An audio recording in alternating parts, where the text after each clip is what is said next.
Coming up, chillin'. When temperatures drop in some parts of the country, you often hear about the wind chill. But what exactly is that and why does it matter? We've got some answers ahead. Also ahead, we'll take a look at a growing problem here at home that impacts a lot of kids like you. It's called food insecurity. We're going to explain what that means and how you can help the millions of kids who are going hungry. Then, wonder of the world. It's the biggest man-made structure on Earth. We'll take you to the Great Wall. Plus, it's the ultimate field trip. Videos of these penguins taking field trips went viral during the pandemic. And you'll never believe what happened next. Our pal Jackson Daly has the details. And a book and a smile. This 9-year-old girl wants to change the world one book at a time. My goal is 1 million books to 1 million kids. Her inspiring story just ahead.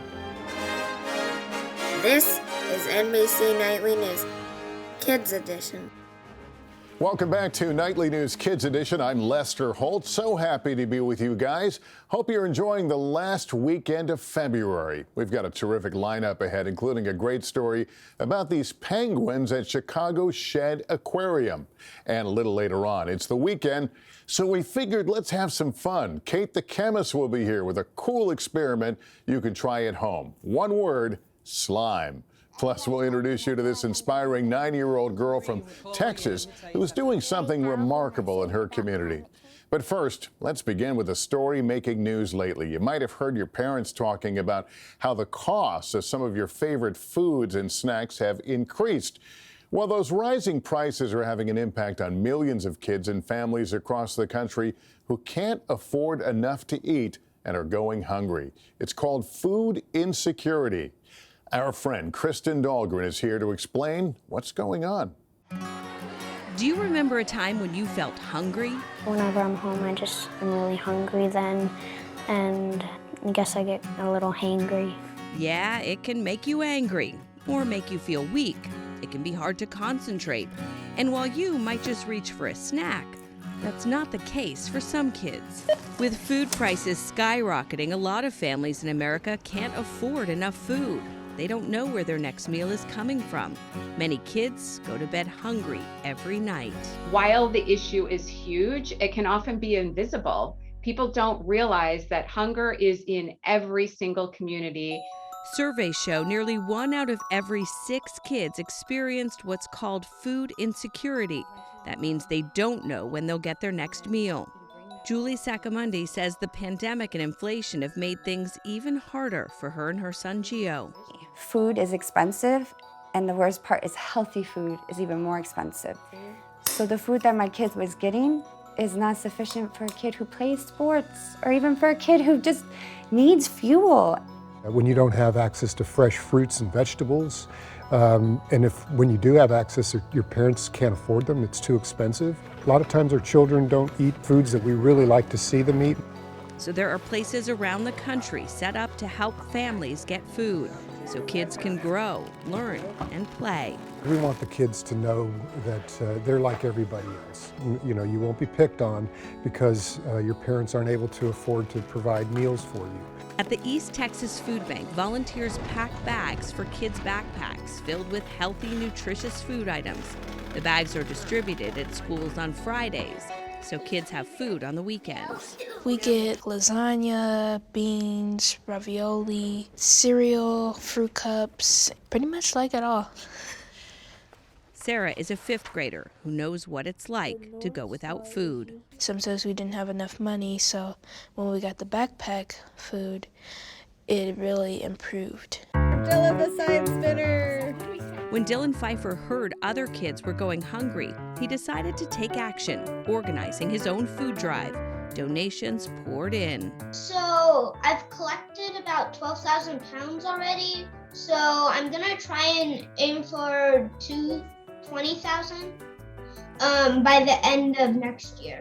What does that do to your heart when you hear from people who might be helped by what you're collecting? It felt really good that I was helping people maybe I didn't even know. Dylan's not alone in this food fight. We found kids across the country, from Florida to Texas to California, who are also volunteering to help the hungry. Do you want to make a difference? There are a number of ways to help. You can volunteer to pack boxes at the local food bank. Encourage family and friends to give donations instead of gifts for your birthday. Or get together with friends and organize your own food drive at school. Anyone can lend a hand to make sure everyone has enough to eat. All right, Kristen, thanks very much for that. Well, turning now to the weather, parts of the country saw temperatures plunge well below average this past week. And you may have heard your local meteorologist talking about the wind chill when they are forecasting the weather. But did you ever wonder exactly what wind chill is and how it affects our bodies? Our friend meteorologist Dylan Dreyer explains. Lester, you are right. When it's cold and windy, we often mention the wind chill temperature, and we show it to you like this. The actual air temperature, for example, in Omaha is 1 degree, but when you add in the wind chill temperature makes it feel so much colder. It actually feels like minus 20 degrees in Omaha. So the windier it is, the colder the wind chill is. And here's why.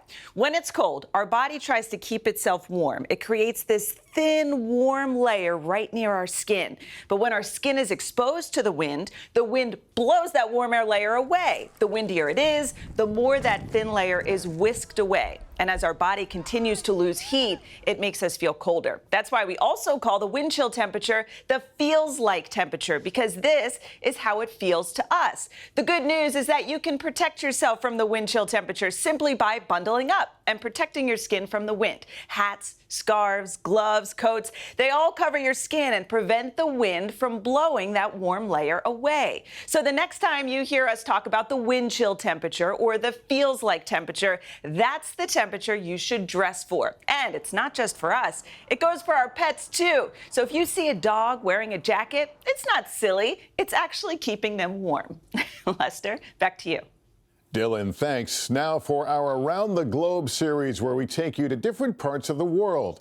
Today, a look at one of the 7 wonders of the world. Our friend Janice Mackey-Freyer is our tour guide. It's the biggest man-made structure on Earth that spans thousands of miles and centuries of history. We're on the Great Wall of China. The Great Wall was first built as a barrier to keep out invading troops. These days, the UNESCO World Heritage Site is a major tourist attraction that takes you back over 2,000 years. It's also pretty cool, so consider this a mini tour of some parts of it. The Great Wall technically goes from Shanhaiguan on the east coast to Jiayiguan in Gansu province in the west. But the wall is not actually a continuous line. Some parts, like the battling section near Beijing, are restored. Elsewhere, it's been worn down by time and weather. Some sections have disappeared. A lot of it is made with stone and bricks, but a long time ago, they used sticky rice as cement. Scientists think it's helped the wall's durability. Dong Yaohui walked the entire length of the Great Wall back in 1984, among the first in China to do it. The journey took 508 days. We traveled west across the barren Gobi Desert to where that journey ended, to Jiayiguan, where there is one remaining stone of the first tower of the Great Wall's most western point. This is where it starts and pushes out into the desert. Out here, the wall looks different, made of rammed earth, loess soil, and rock. This part of the wall snaking across the mountain. There's a lot of stairs. The hike, 2,500 feet straight up. At the top, a view that's worth it. And if you add up all the sections of the Great Wall, it totals more than 13,000 miles. Nothing says China quite like the Great Wall. A destination like no other. Janice, thanks so much. Time for our pop quiz, where we put you to the test. The subject today is geography. The question, how many Great Lakes are there? And it's a bonus if you can name them. Is it A, 2, B, 7, or C, 5? The answer coming up after the break. Just ahead, penguin adventure. These penguins became a big hit when videos of their field trips went viral. Our pal Jackson Daly catches up with these birds. Plus, a book and a smile. This girl from Texas is inspiring her community with an important message. I want other people to be able to put themselves in someone else's shoes and know how it's like so they can start helping. Then, slime time. Kate the chemist will show us how to make slime at home.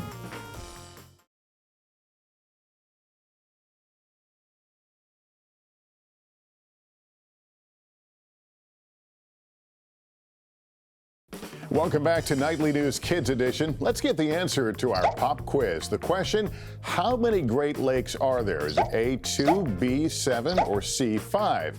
The answer, C. There's 5 of them. The 5 Great Lakes are Huron, Ontario, Michigan, Erie, and Lake Superior. And here's a trick to help you remember. The 5 Great Lakes spell out the word homes. Now to a story that became a huge hit during the pandemic and turned a few penguins into superstars after videos of them going on field trips went viral. Our pal Jackson Daly has the latest on this penguin adventure. Hi, Mr. Holt. Field trips are a very fun time in school, but due to the pandemic, we haven't really been having them that much. But there are still some field trips going on, and some may say, we left it up to the birds. It's the ultimate field trip. We take field trips with our penguins all the time. We oftentimes take them around the aquarium and actually places around Chicago. It's good for their physical and mental well-being. Penguins at the Chicago Shed Aquarium enjoyed the sights and sounds like us kids do. The aquarium says that the field trip started before the pandemic, but when it was forced to close down due to coronavirus, the penguins had the place to themselves, and it was all caught on camera. So that really gave us the opportunity to take the birds to different areas of the aquarium. And people just really seem to like it. It's something that helped people kind of put a smile on their face as they were stuck at home. And really the penguins kind of picked up steam after that. We had no idea that these field trip videos would go viral. And it was amazing. We were hearing from people in different countries, all across the U.S. and all of these different areas. Just so excited to see these videos. Who had the idea to... I had a chance to catch up with the Penguins team right after these videos became a hit. Wellington went on that first field trip to the Amazon exhibit, and it got so big. And these guys are inquisitive animals. In one of your videos, the penguin was looking at like a whale. Has that two species ever like seen each other before? Maybe they have. We might have brought birds to our underwater viewing gallery when we were closed before, but I've never seen a whale take as much interest in the penguins and the curiosity of the whale watching and pressing their melon against the glass. That was awesome. And it was these penguins field trips that helped spark a huge interest in turning these birds into superstars. So much so, guess what? They got a book deal. It's pretty exciting that they're in a book. A new children's book highlighting the adventures of Edward and Annie during the pandemic is coming out in March. As Kai led them home, the two penguins dreamed of new adventures. I hope they just learn to love penguins. A lot of penguin species aren't doing super well out in the wild, and so the more people that we have that know about those troubles that they're facing can really help to protect those species as well. So part of the proceeds will go for conservation efforts. Penguins here at the aquarium actually can live over double their life expectancy in the wild because of that health care and the exercise that they get, and obviously no predators. Did you know that there are 18 different species of penguins? I surely didn't. Some are in cold areas like Antarctica, and others are in temperate regions or warmer regions like the Galapagos Islands or South America or South Africa. So they're completely comfortable walking around in these temperatures. And you can't tell male and female penguins apart just by looking at them. You actually have to do a blood test or get some DNA, or wait a few years and see if the females lay an egg. Another fun fact, they're waterproof. They actually have an oil gland at the base of their tail called the uropygial gland. They can squeeze oil out or rub it in their beak and then rub it throughout their feathers. And penguins eat only as much as they need. So unlike me on Thanksgiving, they'll actually stop when they're full. The Shed Aquarium hoping these field trips and new books spark curiosity and desire to learn more about these special penguins. I'm Jackson Daly for Nightly News Kids Edition. Back to you, Lester. Jackson, thanks so much, my friend. That was terrific. Let's turn now to our Inspiring Kids series. A 9-year-old from Texas with a big heart is on a mission to strengthen ties in her community as she hopes to inspire others with a book and a smile. 9-year-old Chloe Joyner is on a mission to change the world one book at a time. Now my goal is 1 million books to 1 million kids. She put out a call for books, and people are delivering. More books. Wow. Piles of books are everywhere in their home. We have them in the garage, we have them in the dining room, we have them in the washroom as well. We have them in a lot of places. All types of books. What really matters? I like this one because it has a very powerful message about climate change. From hardback books This one, it's about all the different people that are inspiring. to chapter books. I like these books. They're my favorite. I love this book. Oh, I like this one as well. I like funny books. And gently used books, all to give away and turn a new page in another child's life. The year we learned to fly. During Black History Month, Chloe is collecting and giving away books about cultural diversity. My goal was 1,000 diversity books, and we definitely reached that by now. I want other people to be able to put themselves in someone else's shoes and know how it's like so they can start helping. Chloe's helping story began when she met Officer Jessica Berry in their hometown of Missouri City, Texas. And they are still friends to this day. She saw Officer Berry with her long red braid giving a ticket. It made Chloe afraid, so she and her grandmother came up with an idea. We could give books to the police officers so that they could give it to kids when they pull over their parents. And that's how it started. You know, we have had lots of things that have happened in our world, but there are lots of good police officers there, and Officer Berry definitely is at the top of my list. Chloe used her very own money to buy those first books. I used all my quarters that I've been saving up just since like a year or something, and it all summed up to a total of $150. Now, with the help of community donations, Chloe also gives books to schools, homeless shelters, and hospitals. She even holds pop-up events. Books are like a dose of medication. You know, it's kind of like you can kind of go wherever you need to go. And when they have the tools to be able to go somewhere else for a minute, to just kind of escape that reality, I mean, it can really change your life. Here I come. Where do I put it? On a warm February Sunday, 3 generations of Chloe's family set up their latest pop-up book giveaway. These are easy to read right here. New friends came. I'm 9. I'm 8. And old friends. And even the mayor. This is a 9-year-old that's set out there to make a positive changes in our community. I think Chloe is going to open up the eyes of lots of children to realize I can figure out what I can do to help our world. I just have to just get started somewhere. I'm so proud of you. Thank you. With everybody helping, I feel like I'm definitely going to reach my goal. Her goal, 1 million books for 1 million kids. The latest chapter in Chloe Joyner's story on giving. And Chloe, keep up the great work. That's awesome. Well, guess what time it is, guys? It's slime time. For the parents who are watching, I just want to first extend my apologies. But since this is a program for kids, we figured we'd have a little fun while we also learn a few things about science.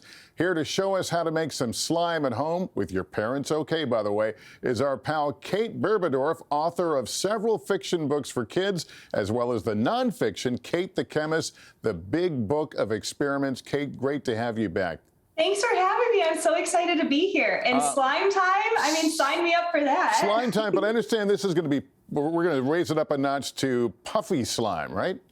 Yes, we're making puffy slime today, which is one of my favorites. It's really cathartic. It feels good if you've had a long day. You can just play with it and it will stick around for at least 24 hours. This is a really fun one. Fun, and I'm all set up here. I think I have the same ingredients you do, so let's launch right in. And again, kids, make sure your parents are okay, because we're going to use some household items here. Yes, so the first thing you're going to do is grab a bowl and a spatula, and in it you're going to place your glue. And so we want about 1 cup of glue here, and we really want high quality glue here. So this is not dollar store glue. You want to spend just a little, like $1 more to make sure you have the high quality glue. Kate, this is NBC. We don't spare any expense here. We've got the best. All right, perfect, good. Because in the best glue, we have polyvinyl acetate, and that's the molecule that's going to allow this polymerization to happen, which will give us slime. So once we've added our glue, then we want to add our food coloring and some glitter. Now, you could technically skip this part at home, but I never do. So I'm going to go, I think, with green food coloring. I'm going to do green. You want like a teaspoon at least. Right? Yeah, do it. And just dump it right in. I think it's really fun to mix some of the colors up too. So you can do some green and then a splash of blue, whatever you want. And then I'm going to throw in some glitter. I've got gold glitter. So I'm just going to dump that all in. I've got some kind of purplish glitter. I think it'll work. Oh, yours is pretty. Hopefully it doesn't get on me. You'll see that in Nightly News. Oh, that'd be funny with like purple all over your face. I love that. And then what we're going to do is add some baking soda. So we're looking for about a teaspoon of baking soda. We're adding that because it has sodium bicarbonate, and that should encourage some carbon dioxide bubbles to form. Okay. So then go ahead and mix, mix, mix. Yours looks pretty. I like that. Yeah, I think it's got some real cool purple pizzazz going on. Yeah. So what we're looking for here is a homogeneous mixture. So you can see mine is like completely green. There's no streaks or anything like that. There's no white part left over. So we want that. And then once you have your homogeneous mixture, that's when you're going to add your shaving cream. So you want at least 3 cups of shaving cream. But as you can see here, I just filled this 4-cup thing up with shaving cream. Oh, I might need to stick this in here. Add as much as you can. The more you add, the fluffier it's going to be. I just put it right in? Yeah, do it. Okay. Dump it right in there. So shaving cream is a foam. There's a little science snuck in there. And a foam is when you have a gas trapped inside of a liquid. So that's why it's so fluffy like this. Gotcha. So then once you're here, mix, mix, mix. We're going for homogeneous again. And this is like bread baking. So like you want to try to stir it the least amount possible because you want to get those bubbles in there, keep the bubble trapped out. Kind of fold it in. Flat bread. Yeah, fold it in, exactly. Yeah. And so you're going to mix it. This is harder to get that homogeneous mixture, but really scoop at the bottom there because that's where your glue's sitting. And you need that polyvinyl acetate to be completely distributed really nicely throughout your glue. Gotcha. So mine looks like this. So I feel pretty good about this. I like what this looks like. Once you feel good about your mixture, and yours looks pretty good, Lester, I think I'm that's there. what you're going to do.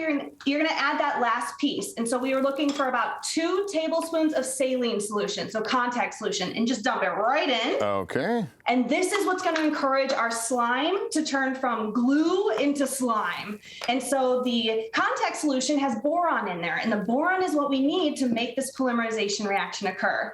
And so what you'll notice is as you start to stir, it's going to get stickier and goofier. Isn't that cool? Yeah. And so make sure you scrape all the way at the bottom and really pull up, and you'll start to see it like pull away from the side of the container. Yeah, I can see it getting stickier, yeah. Yeah, exactly. And so the best thing to do is now just walk away from your bowl, which is the hardest thing possible because you want to keep playing with it, but you want to let it sit and polymerize because you can see mine is already starting to happen. You can see it's really getting nice and stringy. So how long do you wait? Honestly, I like to wait 30 minutes. That's my ideal situation. But if I'm in a rush, like a slime rush, then I go 3 minutes. Okay, TV time 30. Boom, happened. Okay, so then I made this earlier, right beforehand. Oh, yours is so pretty. Isn't this great? But look how stretchy it is. So you stretch it and does it stick to, it doesn't stick to my hand actually. Okay, so pro tip, if you're getting any stickiness, cover your hand in the contact solution and then you'll be able to mold it and move it around a lot. And this would be good for a couple days to play with? Exactly. The longer it goes, the air bubbles are able to escape, so it's not as fluffy and it's not as cool. And if you're good, sometimes you can throw it. Woo, I'm not, it sticks a little bit, but it's kind of like purple pizza dough, but this is not edible, kids, by the way. Yes, and mine's green egg and hams then. Yeah. Well, this is great. Kate Beerberdorf, we have fun. We learn science every time. Always a pleasure to have you on the program. Thank you so much. It's so good to see you. Have a good one, y'all. All right, cheers.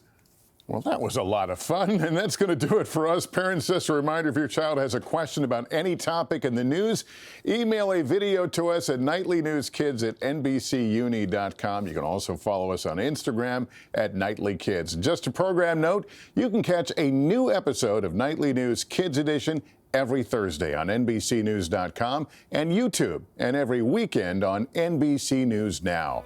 Thanks for watching, everybody. Remember to take care of yourself and each other. I'm going to go back to my slime. So long.